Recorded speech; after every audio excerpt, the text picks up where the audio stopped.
ये civil defence में, उसका कितना हाइप हुआ था, पूरा दुनिया में इतना। आज कोई उसके परिवार को पूछ रहा है क्या हुआ? पर ये सवाल आपके लिए भी है, जब आपने एक इंटरव्यू में ये बात कही थी कि हम जेल भिजवाएंगे, हम कार्रवाई करेंगे और बड़े आसानी से वो सब लोग जेल जाएंगे जो इसमें शामिल हैं, जो बुलडोजर में शामिल है, घर गिराने में शामिल है।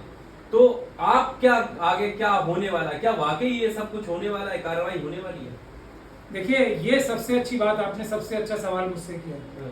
कोई मैं जो बात बता रहा हूँ वो ऐसा नहीं है ना मुझ पे लागू नहीं होती, मुझसे भी सवाल होने चाहिए, मुझे भी जलील किया जाना चाहिए। अगर मैं कोई ऐसे ऐसे काम करता हूँ और उसको फॉलो अप नहीं करता तो बिल्कुल मेरे खिलाफ भी आवाज बुलंद होनी चाहिए। और मैं तो इसलिए थोड़ा सख्त लफ्ज इस्तेमाल कर रहा हूँ अपने लिए, पूरी तरीके से जलील किया जाना चाहिए, जो कि शायद अभी कम हो रहा है, ताकि मुझे भी ज्यादा हिम्मत मिलेगी और मुझे भी ज्यादा पता लगेगा कि मेरे पीछे लोग पैनी नजरों से देख रहे हैं। लेकिन जहां तक मेरी लिमिटेड रिसोर्सेज का ताल्लुक है, मैंने कोई भी केस अभी तक छोड़ा नहीं है।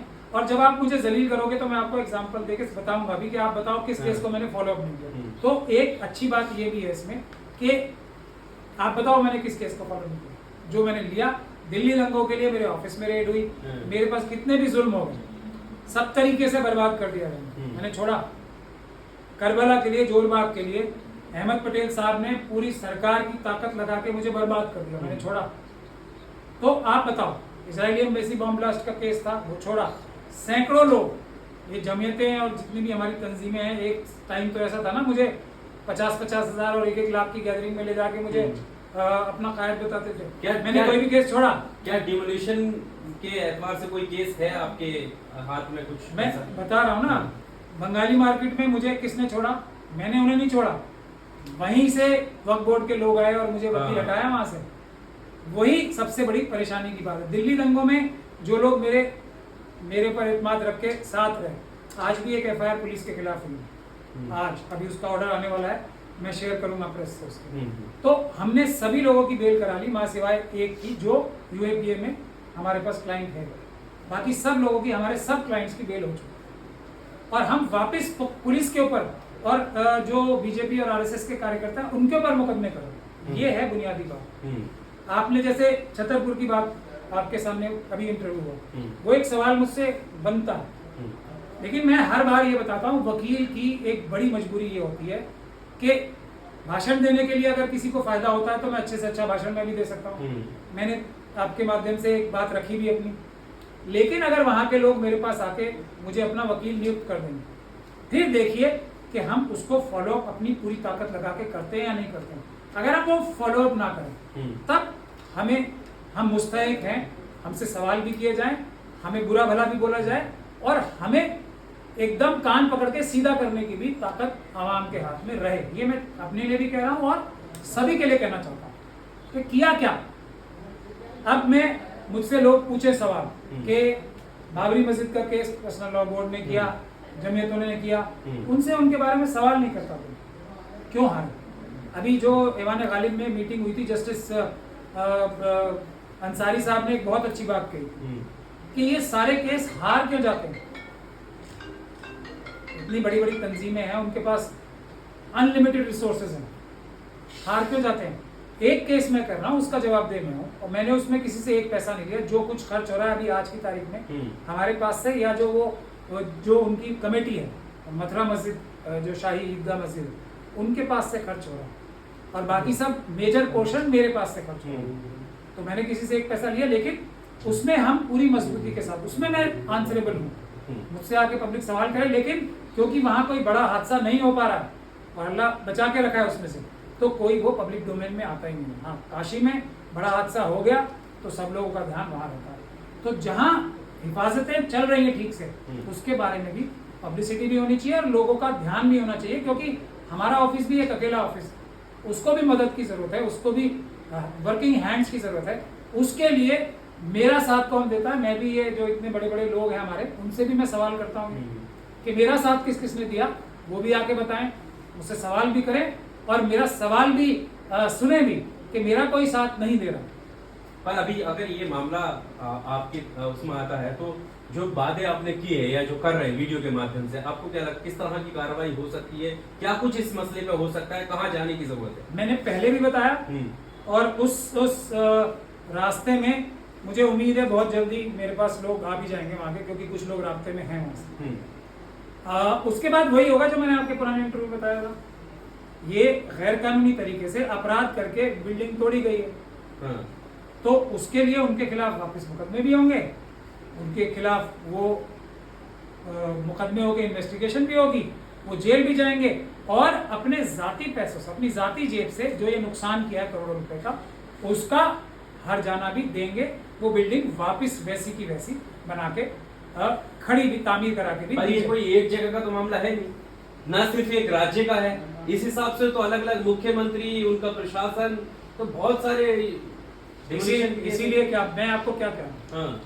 मैं वही बात कह रहा हूँ जो कानून में लिखी है। मैं इसके बुनियाद पे सारी बातें कहता हूँ, इसकी बुनियाद पे ही मैं ये सारी बातें कह रहा हूँ, और इसी की बुनियाद पे हर जगह पूरी होंगी, क्योंकि पूरे भारत के लिए है संविधान, कोई एक छतरपुर के लिए नहीं है, सब जगह के लिए। लेकिन जरूरत किस बात की है, जो मैं बार बार कहता हूँ, आवाम को इकट्ठा होकर तंजीम बना के इसका अपनी रोजमर्रा की जिंदगी में इस्तेमाल करना आना पड़ेगा, सीखना पड़ेगा और इस्तेमाल करना पड़ेगा बहादुरी के साथ। बाबा साहब डॉक्टर भीमराव अम्बेडकर ने इसीलिए अपनी मुट्ठी भर साथियों के साथ इतनी मेहनत करके, इतनी कुर्बानियां देके ये बनाया था। तो बिल्कुल होगा, हजारों जगह होगा, सैकड़ों जगह होगा।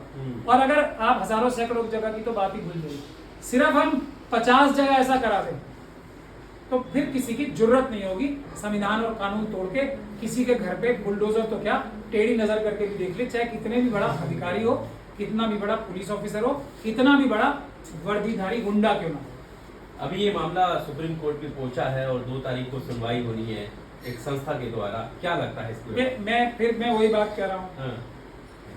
ये मामला इतना हाइप हो गया, सुप्रीम कोर्ट पहुंच गए। मैं उसी बात को कह रहा हूँ, सुप्रीम कोर्ट जाना सरासर बड़ी गलती, नहीं जाना चाहिए। सबसे बड़ी अदालत में जाना बड़ी गलती, सबसे बड़ी गलती है, सबसे बड़ी अदालत में जाना सबसे बड़ी गलती है।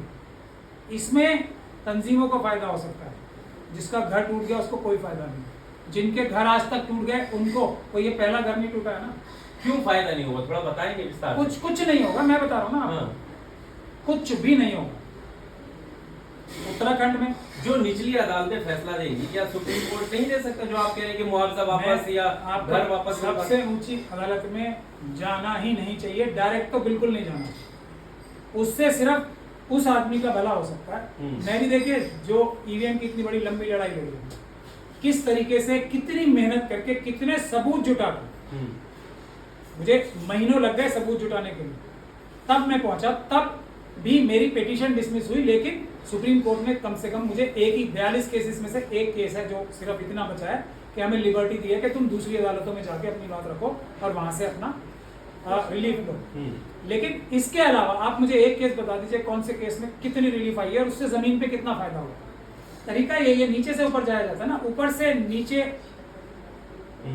सबसे पहले ही आप आखिरी अदालत में पहुंच गए, उससे ऊपर क्या है?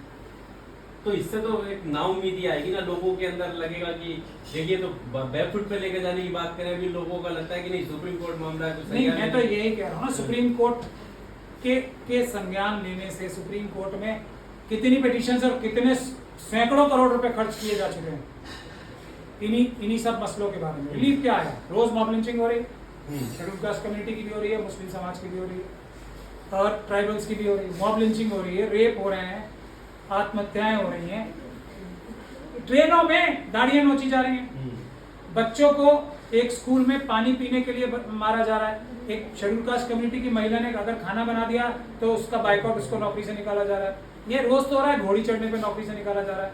आप बताओ ना मुझे, लव जिहाद के झूठा सारा टोटल फ्रॉड है ये सारा फ्रॉड, उसको बचा पाए सुप्रीम कोर्ट जाके? बताओ आप मुझे। रोज हो रहा है ना।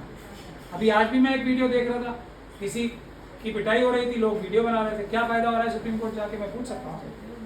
उससे उल्टा होता है, सुप्रीम कोर्ट से जैसे ही डिसमिस होगी या कोई रिलीफ नहीं मिलेगा तो लोगों का हौसला ही टूट जाएगा, हिम्मत ही टूट जाएगी। सुप्रीम कोर्ट से कुछ नहीं हुआ, आप कहीं से कुछ नहीं। हाँ, उन तंजीमों का नाम 1-2 दिन के लिए, उन लोगों का नाम 1-2 दिन के लिए बहुत ऊपर पहुंच जाता है। सुप्रीम कोर्ट खुद मना करती है, हमारे पास डायरेक्ट बताओ, नीचे की अदालतें हैं, हाई कोर्ट है, वहां जाओ, हमारे पास क्यों आए? और अदालतों से भी पहले पहले पीसफुल प्रोटेस्ट करना का तो इंतजाम करो। तंजीमें कितनी प्रोटेस्ट कर रही हैं? वक्फ एक्ट जा रहा है, कितने प्रोटेस्ट करने को तैयार हैं? आम आवाम जो लोकल लेवल पे अनऑर्गेनाइज तरीके से जाती है, उसमें आरएसएस अपने कुछ लोग भेज देती है और वो पत्थरबाजी या कुछ भी ऐसा शुरू कर देते हैं और सारा का सारा उल्टा पड़ जाता है। ये हमारे बड़े बड़े नेता जो हैं, ये जाए ना एफआईआर कराने जमीन पे, क्यों नहीं जाते थानों में? मैं जाता हूँ ना। बताओ आप, मैं क्या कोई सबसे ज्यादा खतरे में मैं ही हूँ अभी? इन बड़े बड़े लोगों से भी ज्यादा खतरा तो मुझे है ना, फिर भी मैं अदालत में क्यों जाता हूँ? सुप्रीम कोर्ट क्यों नहीं जाता? मेरे लिए तो बहुत आसान है ना सुप्रीम कोर्ट जाना, मैं रोज ही जाता हूँ वहां पे। मगर मैं मना कर रहा हूँ लोगों को, तो कुछ वजह होगी ना। और मैं कोई ऐसे आदमी तो हूं नहीं जो बिल्कुल ही आउट ऑफ कॉन्टेक्स्ट बोल रहा हूँ। मेरा हिस्ट्री है, मैंने लोगों को रिलीफ ला के दिए हैं, मैंने सक्सेसफुली बहुत सारे कैंपेन लीड किए हैं, एक नहीं बहुत सारे किए हैं। तो उसके बाद मेरी सलाह ना सुन के करोड़ों रुपए इस बात के लिए खर्च किए। सबसे पहले तो मैं आपको ये बता रहा हूँ, इन जो हमारे बड़े बड़े तंजीमें हैं, उनसे जब तक अकाउंट्स नहीं लिए जाएंगे कि कितना पैसा आपने कलेक्ट किया और कहाँ खर्च किया, जब तक ये चीजें शुरू रहेंगी और इससे उल्टा नुकसान होता है। ये नुकसान करने के काम है सारे। जमीन पे आपको रोकना पड़ेगा, आपको इबरतनाक सजाएं देनी पड़ेगी कानून तोड़ने वालों के खिलाफ। अगर हम 100 मुकदमे करके 100 डीएम्स को जेल भिजवा दें, ये करें ना, एक एक तंजीम इतनी बड़ी बड़ी है, एक एक केस को अडॉप्ट करें। जैसे छतरपुर अगर मेरे पास आया, मैंने अडॉप्ट किया। मैंने हाथरस की जब केस है, सब कुछ खराब होने के बाद मेरे पास आया, तो मैं उसमें लगा हुआ। संगम विहार में जो वो सिविल डिफेंस वाली बच्ची का रेप और मर्डर हुआ था, उसमें मैं आज तक चंडीगढ़ तक जाता हूँ। मैंने किसी से कुछ पब्लिसिटी की अपनी? ये है मेरे पास जितने के दिल्ली कैंट की बच्ची, जो 9 साल की बच्ची थी, जिसको शमशान घाट में रेप करके मार दिया गया, मैंने किसी को बताया? मैंने कोई पब्लिसिटी की उसकी? लगा हुआ।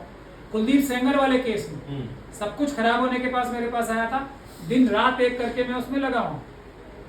तो इस तरीके से, इसी तरीके के सवाल जवाब बाकी लोगों से भी होने चाहिए कि आपने बाबरी मस्जिद में किया क्या।